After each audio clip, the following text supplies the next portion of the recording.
Cool. So it is January 17th. I'm facilitating today. Next week, we'll be back to our regularly scheduled cycle of facilitators. Like I said, Mike is presenting today, but first I want to see if there's any announcements or exciting things happening people want to share. Yeah, Wendy. Sure, I'm coming off the AMS annual meeting high, so I don't know how many people were able to participate in either in person or virtual mode, but it was a huge success. We had record attendance and participation.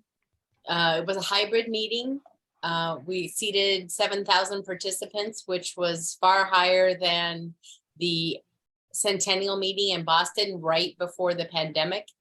Hard to know what the trend is. People were so happy to be back together in person. And also it was held in the Front Range of Colorado, where there are many geoscientists working in the weather, water, and climate industry. So it was a huge success. We avoided any epic storms during the week.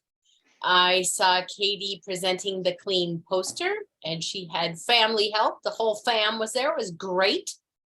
And the education conference was a terrific success.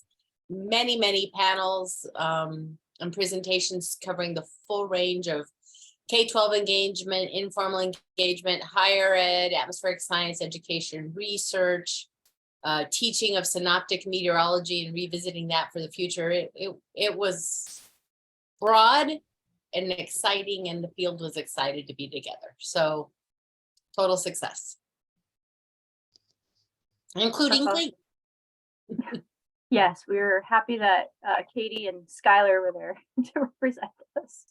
It was a family affair for sure. Well, congrats, Wendy. That must feel good to have that, It was good after the couple of years of insanity of totally hybrid and hybrid at the last minute. This was way better. Planned hybrid where it worked for seemingly all attendee modes.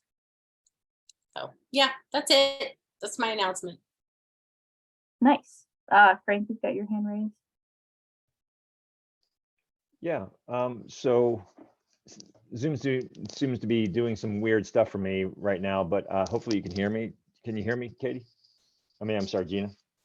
Yep, I can hear you. Okay, cool. So I mentioned in the last clean call, the U.S. Global Change Research Program is going to be, I believe, discussing the update to the Climate Literacy Guide officially tomorrow afternoon. So around 1:30, if you're in Eastern time, if you're feeling like you want to send some manifesting awesome, make it happen vibes our way. But that's just more of a joke. We expect that we will get approval to begin that process so that when the National Climate Assessment 5th assessment is released next fall, winter, that we would have very soon thereafter a climate literacy 3.0 process. So we'll update the network about that. And then on top of that, we are planning to have between March and May virtual listening sessions on really what was in version 2. Some of you may have participated in the 2017-18 review. This is going to go more expansive than that of the Climate Literacy Guide. And so we expect to have that process wrapped up and finalized before the close of 2023. So just something to be tracking. We'll let you all know that what's happening, how to participate in that broad and inclusive process. Sweet. Thanks, Frank. I've got a couple of things from Clean. We are continuing to gather testimonial statements from educators and people that have used Clean in the classroom. So I'll put the link to that in the chat. Any teachers that you know, or if you've used Clean in the classroom, please, you can write a quick testimonial or do a video. You'll get a $10 gift card if you do it, or if anyone does it. And then the other thing I wanted to mention is that we just announced our spring webinar series. Put that in the chat here as well. So we've got a couple of 4 or 5 really exciting webinars this spring. So I'll probably be sending an email out to the Queen listserv to highlight those. And I also, well, before I move on to the next thing, other announcements. And it's okay if there isn't.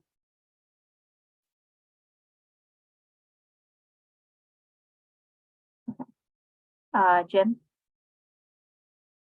Yes, I have an announcement that I just came up with. It's at 10 o'clock, but I really want to know who the person who's on my screen, Lynn Pinder. We have a person I haven't met before, and I want to make sure I hear from that person. I want to know who that person is and what they're doing. Welcome. That's my announcement. Yep. And I was just, the next thing I was going to move on to is introduction. So, yeah, I don't want to, if there's no other announcements, we can do that. Feel free to keep putting them in the chat. But we've got a couple of newer faces today. And we've got a few minutes before we have to start the presentation. So I'll go first and we can just go around and say a little bit about who we are. My name is Gina. I'm the Clean Program Coordinator based at Ceres in Boulder, Colorado, but I work remotely from Vermont. And I've been in this position for about 1.5 years now. And happy to see you all every Tuesday. Wendy is next to me on my screen. Hi, I'm Wendy Abshire. For another couple of weeks, I am the director of the American Meteorological Society's education program, and we offer teacher professional development in weather, ocean, and climate, and curriculum resources for undergrad institutions in those same 3 topics. And involved member of the Clean community and happy to do so. That's me. Jim Callahan, you're to my left. Okay, so I'm Jim Callahan, climatechangeeducation.org, Mobile Climate Science Labs. And I think today I will be more on the Lowell School. I am their climate education and action specialist and putting together curriculum that we're doing for the 5th grade. So I'll have some questions for Mike around that on things. And then I would also again say that I am curious to get to know Lynn Pinder. So I definitely want to turn it over to you. I don't want your voice excluded. I want your voice included right away. Oh, thank you so much. Hi, everybody. I'm really excited to be on board. I'm from Baltimore, Maryland. I actually live here in Baltimore. I wear a lot of different hats, but the reason I reached out to Clean is because I run a GED ministry with my church. And I've been teaching adult ed GED courses now for almost 20 years. It doesn't feel like it's been that long, but it has. And I am very interested in working with other educators to create or borrow curricula that we can incorporate into our GED program, where we can help our adult learners be able to get a better understanding of these issues. But also my big thing is, if you get the mom and dad engaged and involved, you got the children, because they set the whole environment for the household. And so looking at it as an opportunity to really engage families. And so I'm really excited to be part of the conversation. So thank you.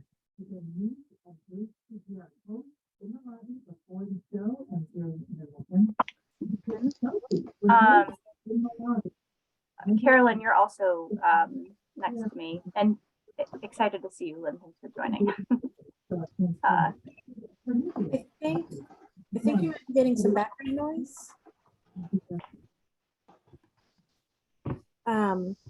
Hi, and I'm really excited to have other educators from especially sort of around the South. A lot of these folks are over on the West Coast, so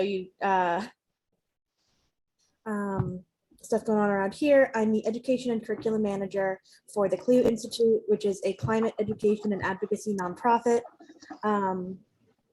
We do curriculum development, teacher professional development, and I also run the CLEO Speakers Network. So yeah, that's open to everyone, and it's free to students. So definitely, if you are continuing to come to these meetings, as soon as registration is open and all that, you or any of your students are more than welcome to attend the CLEO Speakers Network. And I think that would fit really well with kind of what you're looking for. Not to show my own programs too much, but at least it's free for students. So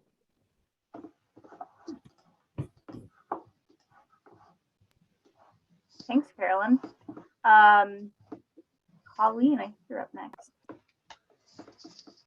Hey, good morning, all. Colleen Fisk. I'm on Denina El Nena outside Wasilla, Alaska, and I'm the education director for the nonprofit Renewable Energy Alaska project. Through a link in the chat for our nonprofit with my intro, as well as a link to our free curriculum that we have all around energy. So Lynn or anybody else who wants to talk about energy curriculum here, please reach out. Lynn, since we're starting to chat in the chat, I'm Frank Niepold. I'm the climate education coordinator. I'm starting to emerge with a workforce focus. I'm right around the corner from you in just north of Silver Spring, Maryland. There's a lot of partnership opportunities for what you're describing in Maryland. So Lynn, we should talk offline. And definitely Curtis Bennett is an amazing person local to you, but there's many more. So happy to have you join us. Welcome.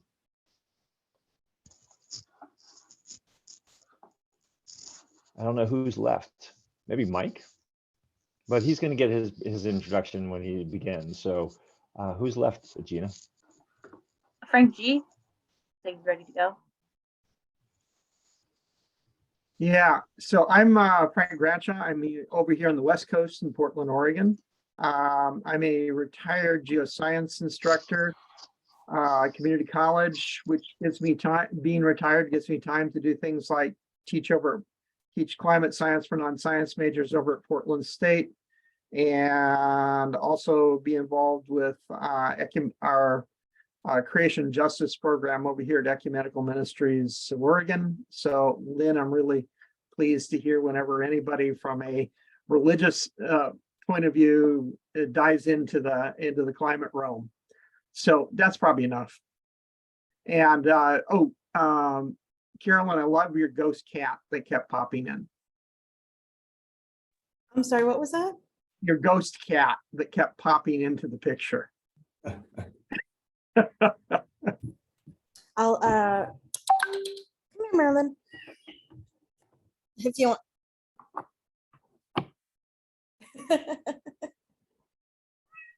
Beauty. Oh, I love when animals come up on the screen.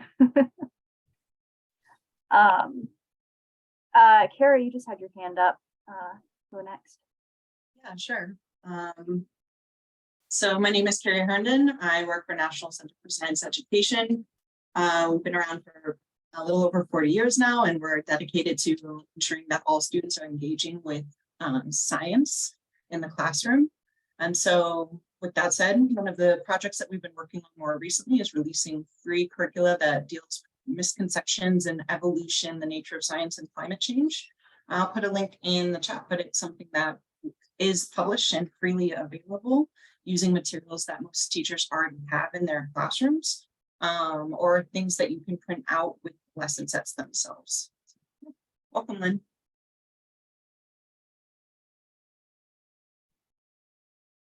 Thanks, Carrie. Mark. Hi, everyone. Mark Benage, the director of Make Knowledge, which is a nonprofit here in California. I'm mostly in California, about 3/4 of my time or so in the Bay Area, and a little bit of time in Philadelphia, sort of the rest of it on the East Coast there. And I've also, in the last couple of months, become really active in the California environmental literacy, some of the innovation hubs there, especially the one that's looking at keeping K-12 and green jobs connected. So that's been a lot of fun. And yeah, it's been a lot of fun. I'm happy to talk about that as well. Thanks, Mark. Happy to have you here. I don't know if Karen, she might just be listening in. Give Karen a chance to say hi if she is able. If not, she might be doing something else. Jim, did you do intros yet? You did. Okay, great. Cool. Well, I don't think I missed anyone else. So thanks everyone for sharing. And yeah, I want to jump into our presentation and give Mike some time. He put together slides for us and is going to lead a discussion. So Mike Hoffman, sorry, give me 1 second.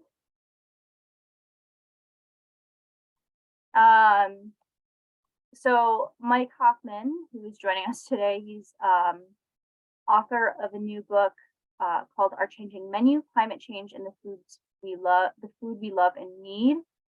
He's professor emeritus and has held many positions at Cornell University.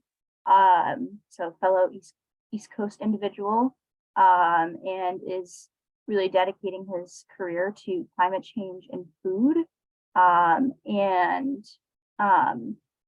I think is going to be asking for some feedback later and talking about some of the work he's been doing. So I'll let Mike go ahead, but I'll put the link to the abstract and bio he gave me in the chat.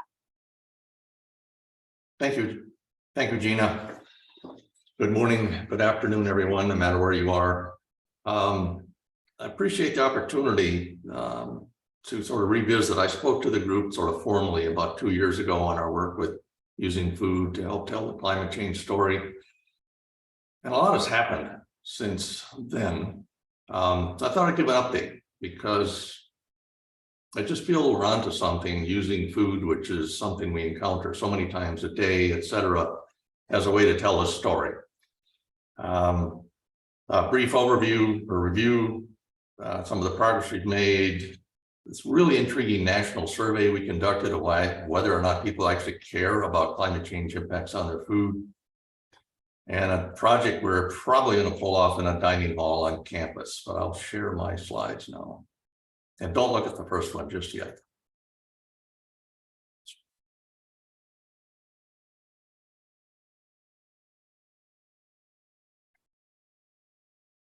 Look okay, Gina? Yep, looks good to me. All right, so I'm now starting to call it the power of food. In this case, to enhance climate change literacy.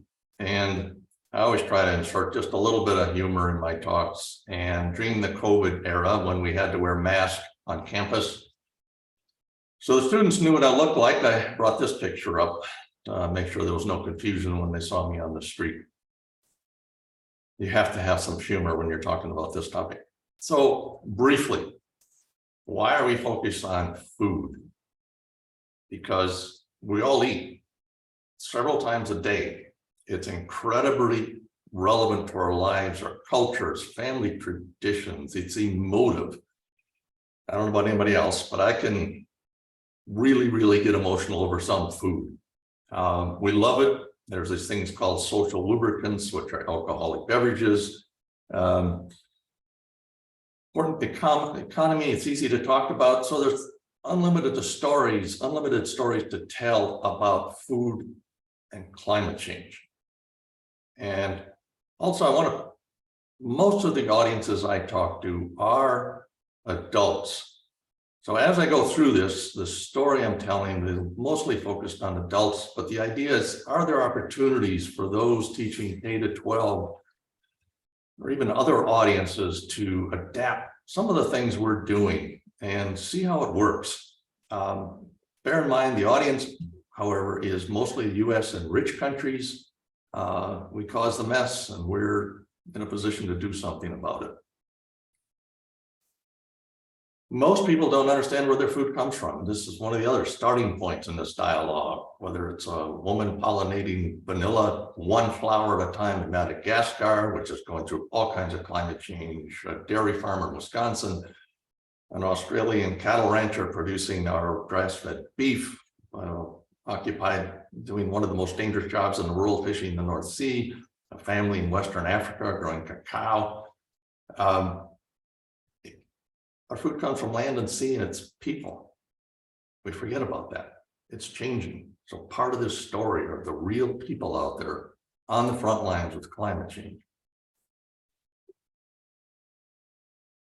So looking at an individual crop plant, sorry, I get excited about this, but the world of that plant that produces our oxygen, that produces the food we need is changing. The air is changing, carbon dioxide, water, warmth, soil, they require the right conditions. Everything's changing except sunlight. If you just look at CO2, it changes the nutritional quality of crops, flavors, aromas, warmth is a big one, temperature is a big one. Warming winters mean that almost all fruit trees and nut trees will at some point not bear because we won't have warm enough winters to put those trees into the dormant state that they require. This is already happening. I mean, Georgia didn't have peaches a few years ago because the previous winter was too warm.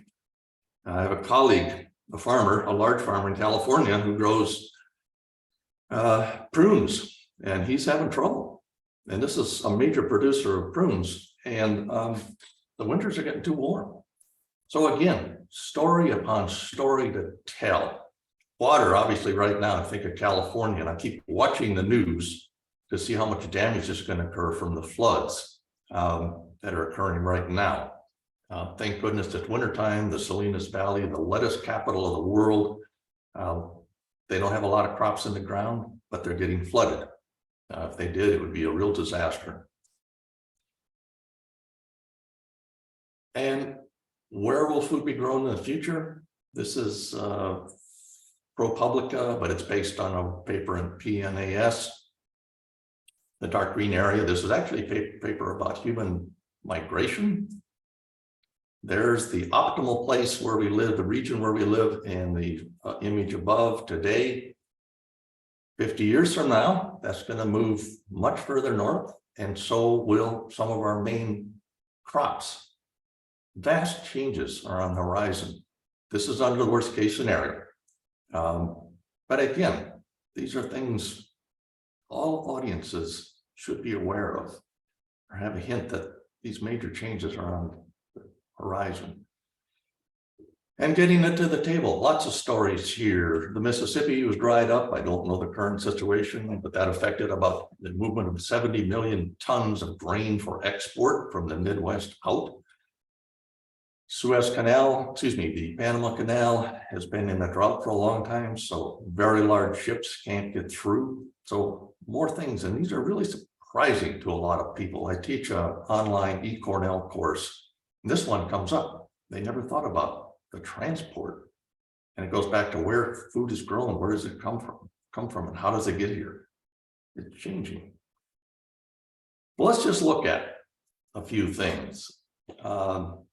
Most of our spices come from India, or a large portion, and India is having some really rough times, higher temperatures, shifts in precipitation patterns. So this long list of spices is being affected. Middle on the top, one of my favorite slides.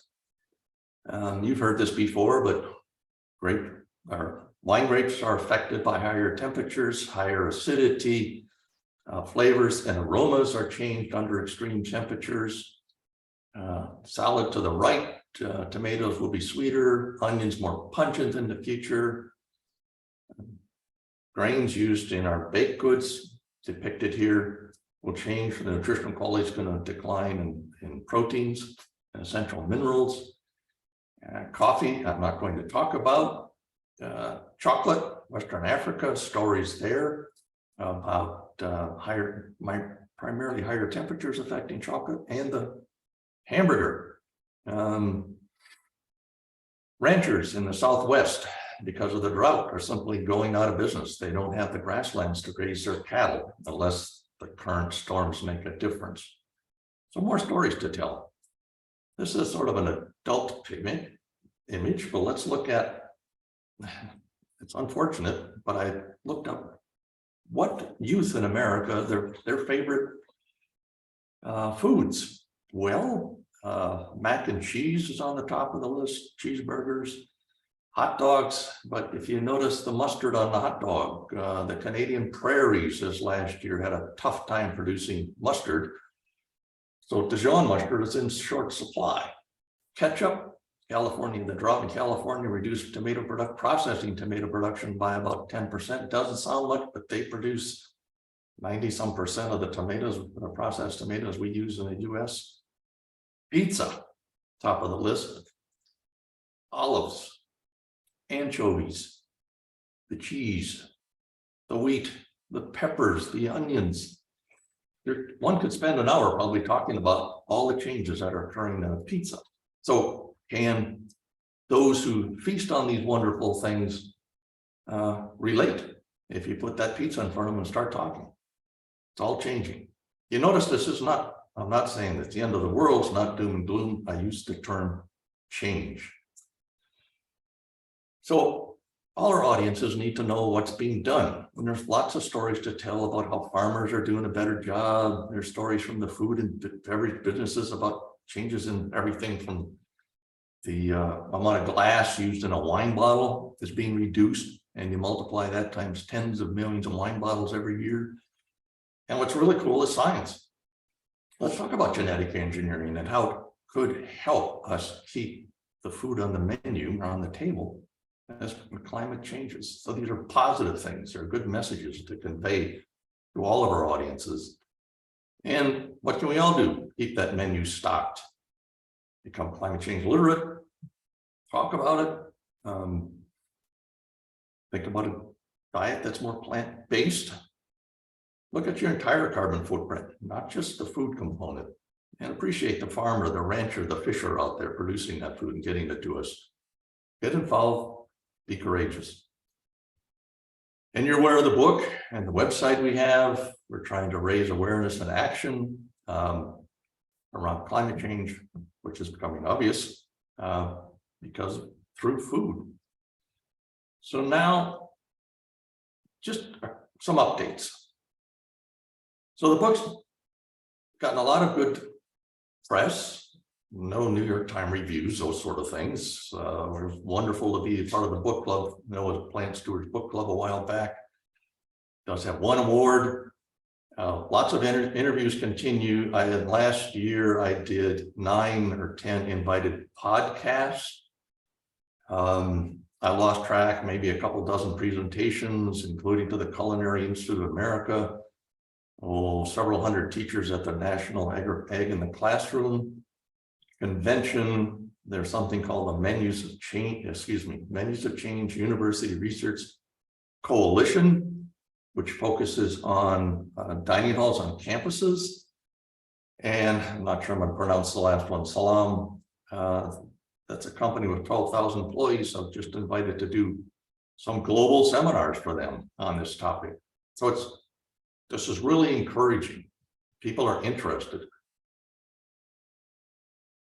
And there's also this paper by Otto et al. 2020, and basically they argue they've got social tipping points. We talk about technology all the time, but there's a huge, in my mind, or the way I think, is social opportunities. We're all aware of these.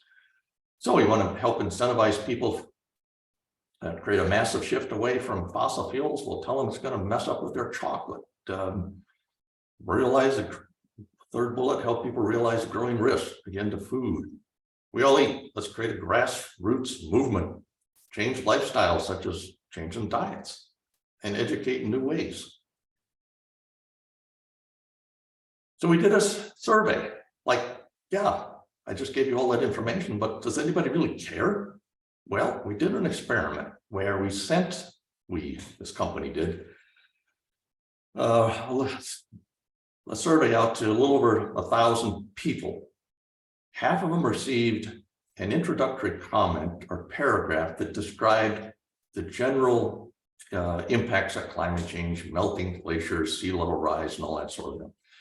The other 500 received a message, that an opening paragraph that talked about what's happening to some of their favorite foods.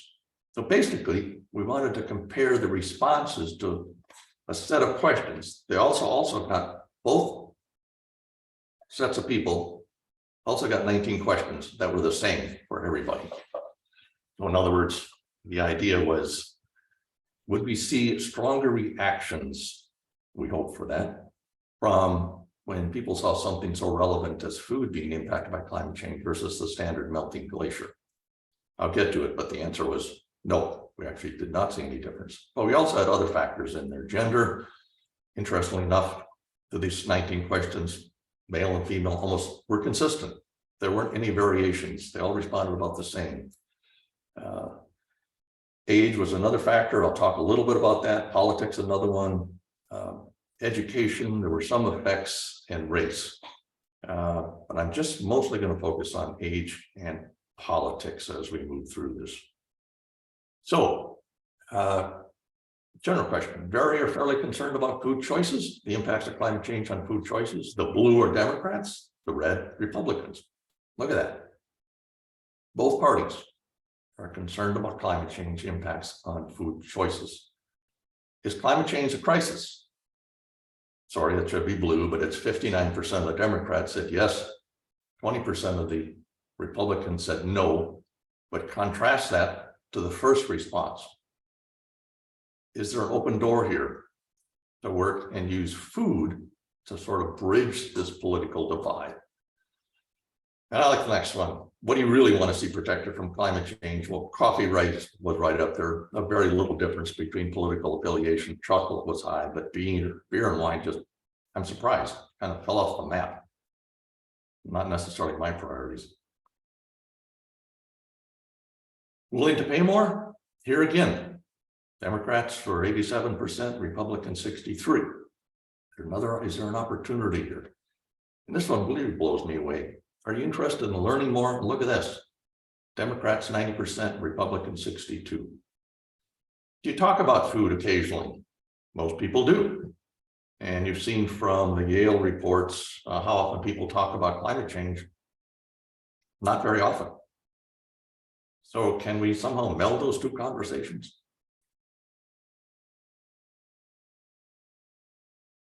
This was a real striking one. There was an open-ended question. Please share your first word that comes to mind when thinking about the effects of food, effects of climate change on food. 20% of the respondents use these terms: famine, hunger, scarcity, starvation, and shortages. That's, for me anyway, a pretty high percentage of people that are really concerned about climate change impacts on their food. Now we're going to I'm going to focus on age. Obviously, for the nature of the survey, we couldn't go any younger than 18 years. So the numbers you're looking at on the left are 18 to 34-year-olds, and on the right, 65 or above. There are other age classes in the survey, but these were kind of the extremes. So the younger individuals, much more likely to change lifestyles, more likely to discuss climate change, and are more concerned about food choices. In general, the younger generation, like we hear for other assessments, are far more concerned, but we got these responses when it came to food. Willing to pay more? Again, younger generation, much more willing to pay more. They discuss food more often. They want to learn more. And they're also willing to join a climate change campaign more than those who are older.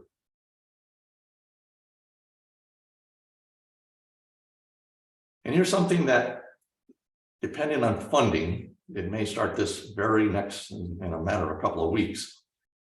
But we come up with a climate change learning experience using food in one of the Cornell dining halls, one that just happens to serve about 4,000 to 5,000 meals a day. When I look at that institution where I spent my career, I still feel we are failing our students and not preparing them for the future. But everybody eats at a dining hall, most everyone, all majors, art, music, math, all levels. So almost all students go to a dining hall. I thought, wait a minute, is that a place to offer some learning experience about climate change? So our ideal goal is actually to do this semester, convert it into a relatively informal course for the fall, and then continue it thereon. But create a model. And I'm now a member of the Menus of Change University Research Consortium, and they serve 800,000 meals a day across the US. Can we create a model that could be adopted across some of these other institutions? And that's the goal. And I hope we can make this work. At thinking rather broadly about a dining hall, and this is how I approached it, but it got drilled down. It's going to be, we're going to use a more narrow approach. But I thought, why not have students depict their art on the wall someplace, how they're feeling about climate change, poetry. Have some students come in and play some music related to climate change. Great videos, quizzes, games. An earlier and more of a large approach to this was actually to create, and we may still do it, but not in the time frame I'm discussing, great short videos. So sit down at your table to have a meal. There's a little placard on the table with a QR code, and you click on it. And it could be a 3-minute video with a comedian going nuts over the loss of chocolate. I can just see it in the background, boxes and boxes of chocolate, because they're just stocking up on it because they're worried about. So it would be entertaining but informative. And every video would have a solution. If you love your chocolate, you better start doing A, B, and C. Maybe there's opportunities also to bring in speakers into the dining hall. Use Instagram to share experiences when looking at food. But what we drill down to is something called a universal table. And I'm part of this group called the Social Gastronomy Movement. Basically, they use food to bring about social change. So I took a model that they suggested. I worked with them a little bit on it. And for example, they had a group in Sao Paulo work on better menus for the local prisons. So again, if they do things focused on social change. So this is the current plan using that universal table. So everybody gets a book, and during the semester, weeks 5 to 6, we bring in groups of 25 at a time. We may do this up to 4 times. We review the content of the book, go beyond that, and get a meal and sit around and talk about what's happening to what's in front of them. They come back a few weeks later because we've given them an assignment to go out and start talking about climate change, engage others using food. And they come back in a few weeks and we see how it went. Or sorry, they get a period of time between 6 and 8 weeks to do that. Then they come back on week 8 and share how it went. And we can do storytelling tables or breakout groups, et cetera, and kind of gather what they experienced. And then everybody does a project, but they do it using their own passion, their own interest, and how they can, for example, use art to tell a climate change and food story, or poetry, or music, or write an op-ed, or create a game, or write a short paper. Be very fluid, but touch their passion and how they can see this using food to tell this story. Outcomes of doing this, we hope more are informed about climate change. They start talking about it. They feel empowered and able to cope. That's a big piece of this. There's a whole, I didn't touch on it yet, but in some of these meetings, we really want to go after how they're feeling about things, given where they are in life and how we're headed with climate change. And they leave there with being multipliers of this message. So here's where I end up. Back to the title, using the power of food to enhance climate change literacy. Does this have potential in K to 12? The idea here was just to share what's happening, pick up ideas, And I'm willing to help anybody else in whatever form they want to take this approach to climate change education.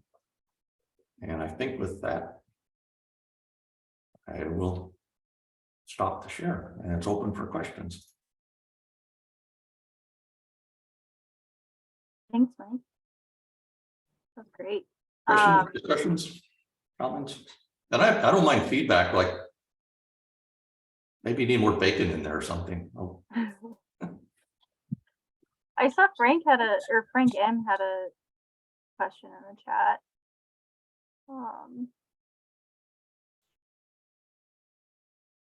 Do you agree elevating these food Mike, solutions? Oh, go ahead. Yeah, sorry. Thanks, Gina. One of the things that when you take a sectoral approach to climate solutions, food absolutely jumps very high to the top of the list. But one of the things that I'm wondering about, Mike, is the solution set that is emerging across. And I was using App Harvest as just one interesting new business. But clearly the way they're framing their business model is very focused on exactly what you're talking about. But one of the things I think as I hear your talk, I'm feeling like the ratio of solution and problem, you know, when I talk to young people, they're like, we'll give you 50% problem if you give us 50% time on solution. And you know, that really speaks to agency, empowerment, action. Action is critical to ability to accept massive problem. So anyway, you know, I just wonder about, you know, all the social innovations that are already underway to really start tackling these issues while accepting the magnitudes of the challenge that you put before us. Do you follow where I'm going? Yeah, but I'm in total agreement. The focus really has to be on solutions. And I didn't share that necessarily. Even the videos that will likely develop now, just some other, I didn't bring that up, but basically, if you want your chocolate, here's what we have to do. And it's kind of, that would almost frame it and then go into the comedian or whatever. But the outcome is now they know what to do. Or there's one or two things in there to keep your chocolate on the table. But no, I mean, all my presentations and everything, if you don't have solutions, you lost the audience. You're kind of almost, in a sense, wasting time if you just give the doom and gloom side of it all. And the whole thing with food, it's a celebration. It's upbeat. It's fun to talk about. And I almost did cry recently at a Mexican restaurant because they had a new mole sauce and it was just amazing. So I get emotional over it.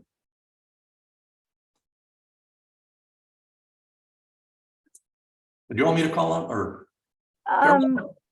Yeah, Carolyn. You can do it, Mike, if you feel comfortable. Carolyn? Hi, I do want to say it's really cool. I know we've communicated a bit via email and such. It's really cool to see you in person. You sent me the book and I took your class. So I feel like there was a bit more of this in the book, but I just was thinking about in terms of solutions, you know, to what extent are we looking at ideally, you know, systemic solutions, like policy and institutional level, because I'm sure you're well aware that, you know, doing this kind of stuff on our own and making those diet modifications, I call it necessary, but not sufficient.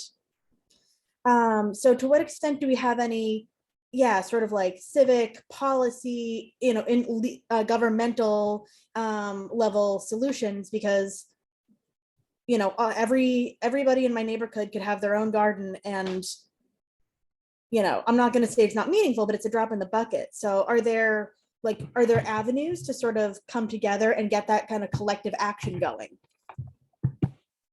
Yes. I often use a quote, I think it's Bill McKibben, it's basically time to focus on things that really matter. So how are your retirement funds invested? You know, that kind of level of thing is where we need to be. And there was an article someplace that sort of gathered a lot of those, like I can't rattle them off right now, but absolutely. Thanks for recycling, but it's not really making any difference. Yeah. Oh my God, when we go into schools, like, and we're like, oh, let's make a plan, you know, like, let's do some sort of, you know, push within the school versus, and it's always, let's start a recycling program. I have to burst so many bubbles of like elementary, middle school teachers that does bupkis. And then we have to try to figure out something else. So I very much feel your pain on that one. Thank you. Good question. Jim? Yes, hi, Mike. As always, very pleasant to, and that you're covering such an important base on us, on essential base of what we have to do for climate educators. I'm going to ask if this is of interest to people a little bit. I'd like to ask you a question, which in a way is seen in the process of how you engage with specific teachers, specific schools, but I don't want to do it like it's an offline conversation. In other words, I want to do it as an example of how your book relates to K-12 schools. Okay, so I'm going to ask it in terms of my school and what I do, but I'm deliberately meaning to do that in a way that hopefully is still interested in everybody else. And if I see signs of people saying, no, I'm talking to specifically, then I'm going to just stop. Okay, so the question would be how the book would best be used as contributing to curriculum in our situation. Okay, so we are a K-8 school. Climate change is now being shifted to the 5th grade to where it is being taught formally and specifically for two groups of 3 weeks intensively, where climate change will be taught in all the different areas in blended education, right? So that's where that's the real big places there. Before then, we're introducing through NGSS. After then, students stay engaged in climate change all the way to the 8th grade. And the later grades actually help teach the 5th grade class, okay? So I'm going to see that I think your book is mostly aimed at adults, but I do see that there is the part for educators, and you get into a lot of specifics where later, probably not in the 5th grade. So you correct me if this is really just where you be using your book in the 5th grade. But later, there's a lot more individual projects where students take on solutions and take on questions where they'll do a study or they may do some work on it. And your book could be a place that we go to say, okay, you want, food. Everybody, who's a vegetarian here, who's a vegan here, wants to do that, who wants to do food. Okay, we would recommend this book as one of the places to help guide your project. Am I looking at your book in the right way to bring you into a school like ours? Yes. I mean, the book is written for adults. So as a teacher, I would say it's sort of the platform to work from. The basics are in there. Instead of talking about obviously bourbon, you might talk to what's a favorite drink of student. You know what I mean? It just adapted to the audience. That's what I do. I speak to different groups. So no, I wouldn't. Maybe. Well, I think a high schooler could pretty well handle the book and read it and get a lot out of it. And I'm going to bear with me. I have a sample of one where a colleague of mine read the book and shared it with maybe a 4th grader, just told the story to him. And apparently they couldn't shut him up at school because every time there was food around, he kept talking about climate change and what it was doing to food.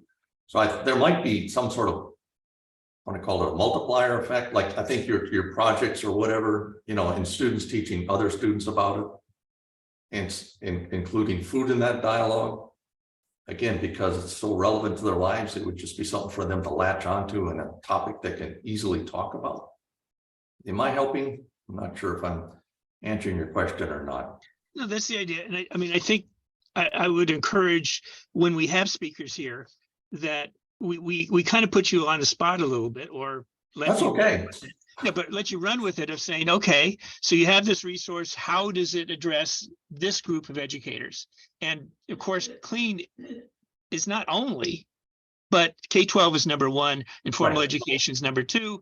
Then, of course, we have adults at university, all are welcome and all part of it. But, we have to have age appropriate education.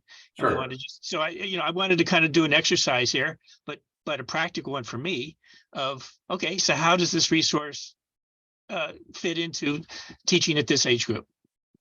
And you have responded. That's great. That's what I was doing. So yes, you responded. And I've given a number of talks to groups in this age K to 12, not a number, a few. And again, like I said, I just changed the story to fit their needs. You know, okay.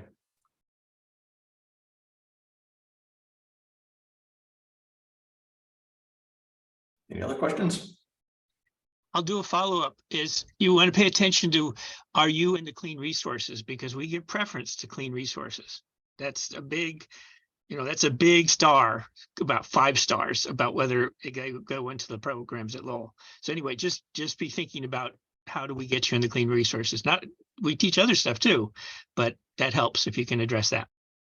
Expand on that a little bit, Jim. Let me jump in there, Jim. As I said, I could be wrong, but I don't know if you have resources other than the book.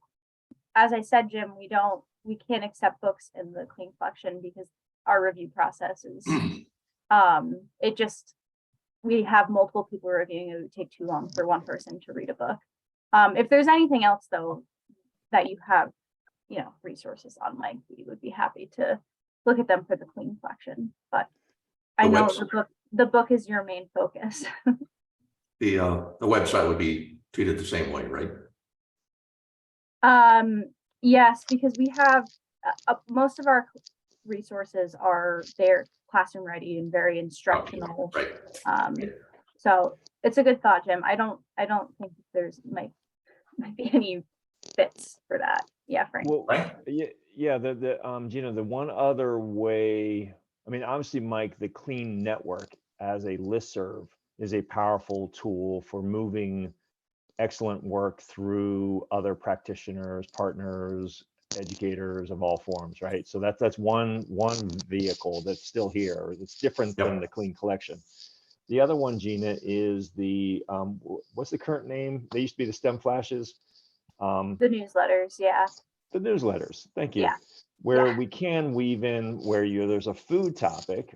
I would think we could bring in a Clean Network member resource into the newsletter when the topic is aligned, like food. So that's another way to possibly connect some more dots. Okay, thanks. We're also getting somewhat serious about a documentary film. But I wonder, Gina, if I have ideas, like if we want to do some of these 3-minute videos, which we hope we'll do, that are actually designed for younger people. I mean, we're just amazed if we're going to do it, we could try to broaden different versions for different audiences. I think, but why not? Yeah. Yes, I think that +1 to everything Frank Neopold just said. Feel free to always utilize the Clean Listserv, and we do have themes for our newsletters. So if we ever want to do a food theme newsletter, I think that would be great. Okay. But we do, in terms of the Clean Collection itself and those classroom resources, if you had 3-minute videos, we take anything under 10 minutes because we just look for things that are easy to plug and play for teachers. And a 3-minute video, I feel like, is very accessible. You could easily incorporate it into a lesson. So yeah, if that's something that you consider doing, making videos.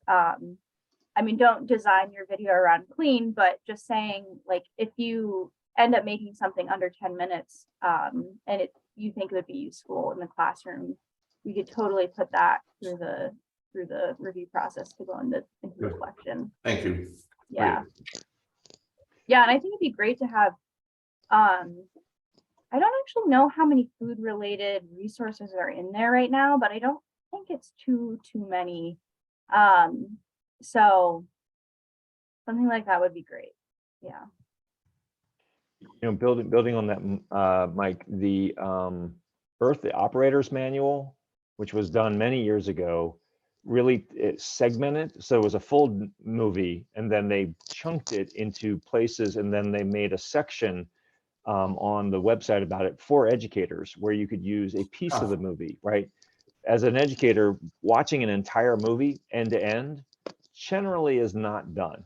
Yeah. right? You break it into pieces, you do other activities with it to really maximize the educational value. So anyway, the idea of like taking a full documentary and then segmenting it for an educational audience.